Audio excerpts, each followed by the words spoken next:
We will discuss type of nipples because understanding type of nipple is very important to understand further process of milk formation and latching. So there are three types of nipple. One is normal, which is protruded nipple, which mostly women have. Second is flat nipple, in which the nipple will be little bit inside but on the surface only. So it will be the flat nipple.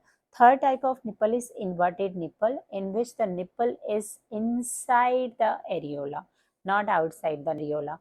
So there are three grades of inverted nipple. First grade is the nipple is inside, but whenever you are giving stimulus, it will come outside and it will stay outside only. In grade 2, the nipple is inside, and when we pull it out, when we give stimulation, it will come out, but it will go back inside once we stop the stimulation. And the third type is after giving stimulation, it will not come out. So the mothers who are having flat nipple and inverted nipple might have latching issue, but with the help of lactation experts, they can feed their baby. It is not like with the flat nipple or inverted nipple, a mother cannot latch. Initially with the help of nipple shield or initially with the stimulation, the mother can feed directly from the breast only, even if the mother is having flat nipple or inverted nipple. Now, how can you stimulate nipple while you are pregnant? Because if you are giving regular stimulation to a flat nipple or inverted nipple, that might prepare the nipple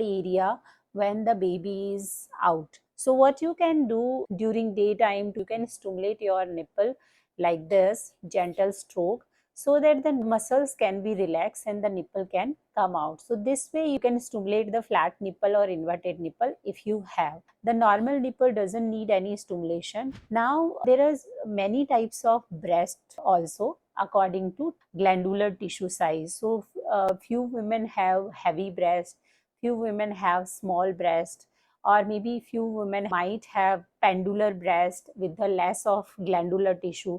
So breast milk production depend on how much glandular tissue you have in your breast. So it doesn't mean that a small breast will produce lesser milk and a larger breast will produce more milk. It doesn't mean like that. But few mothers have breast hypoplasia or maybe partial hypoplasia. So those women might have issue in milk production, and those women might have primary lactation failure.